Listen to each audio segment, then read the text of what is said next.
There's a lot to unpack in this first episode of Star Trek Picard, and we'll attempt to do that after this.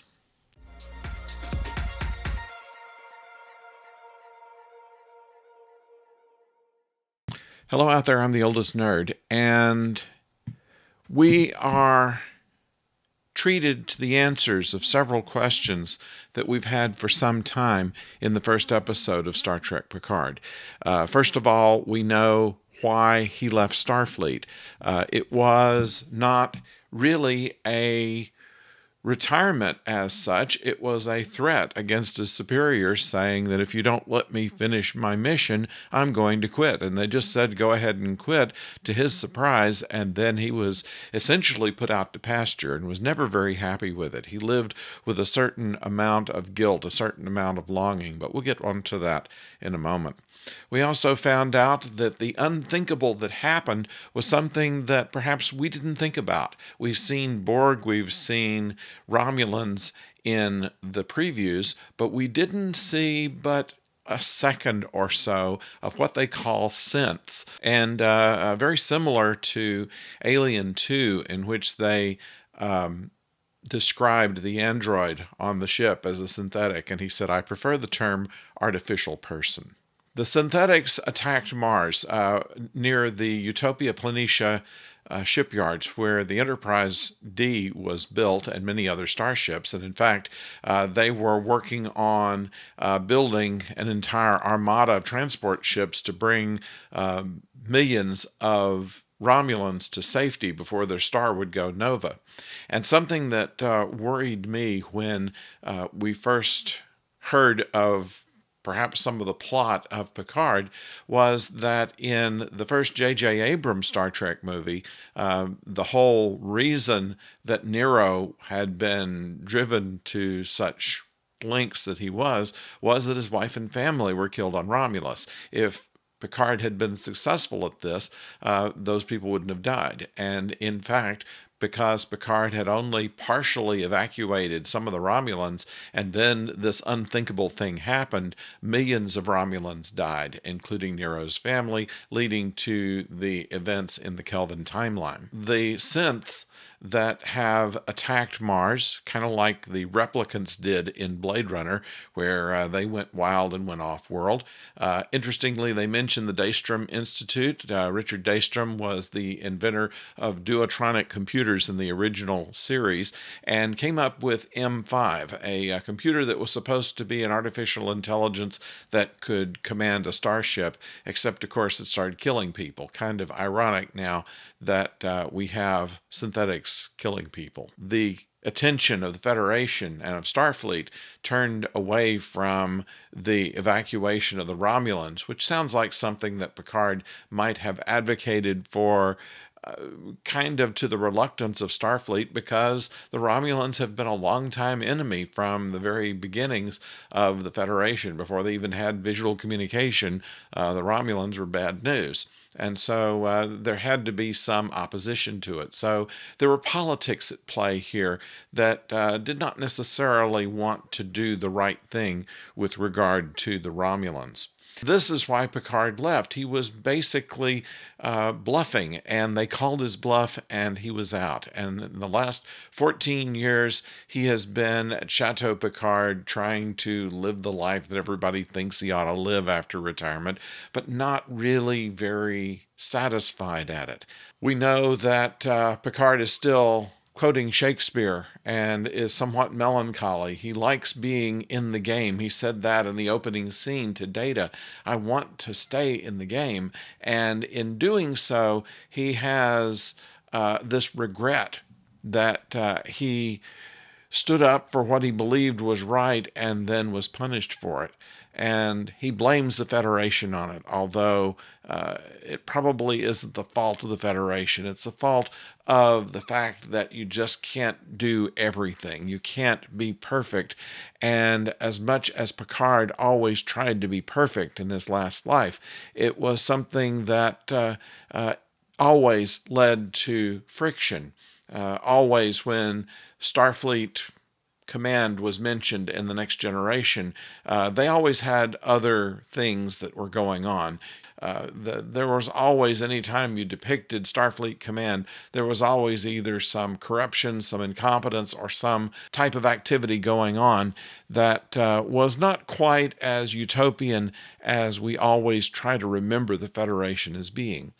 And so the case is the same. The Federation really hasn't changed much. What it is that Picard has always been an idealist. He's always been one who has been very contagiously moral. And that has spread to his crew and to the people that he's dealt with, where people love him as the viewers do.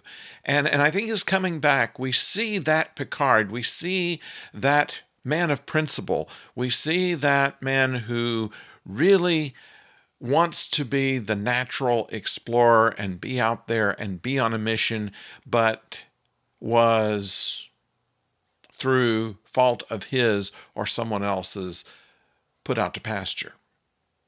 And while he is a much older man, he's 79, Patrick Stewart is 79, Picard is playing 92, we don't see an old man as much as we see someone who feels like that he's had everyone else's back turned on him. And all he needed was something to launch his own crusade, and that came in the form of Daj. We see her with her boyfriend being murdered by who we later find out to be Romulans, and she is triggered into a fighting machine, do a river tam on everybody.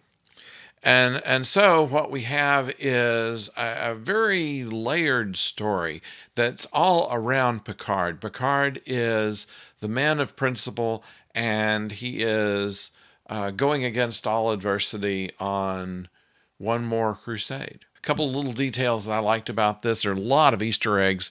For instance, Maddox, who was mentioned in the show, who was the person who probably cloned and arranged the neural net of Daj, and which revealed to be her sister. Person who tried to state that Data was the Federation's property and he should be able to take him apart and find out how he works. In A Measure of the Man in TNG, Picard, of course, makes the case for Data being sentient and therefore not property. So there's an interesting thing kind of there.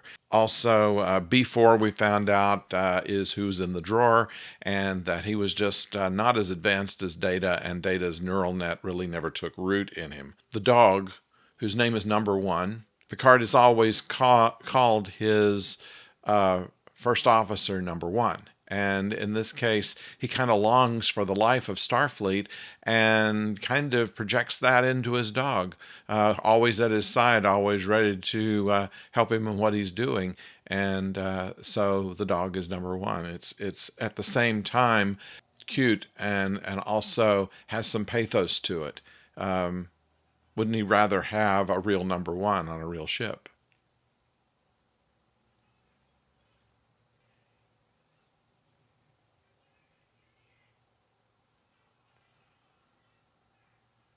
And finally, in the beginning scene where Picard is playing poker with Data, Data lays down his cards, and there are 5 queens.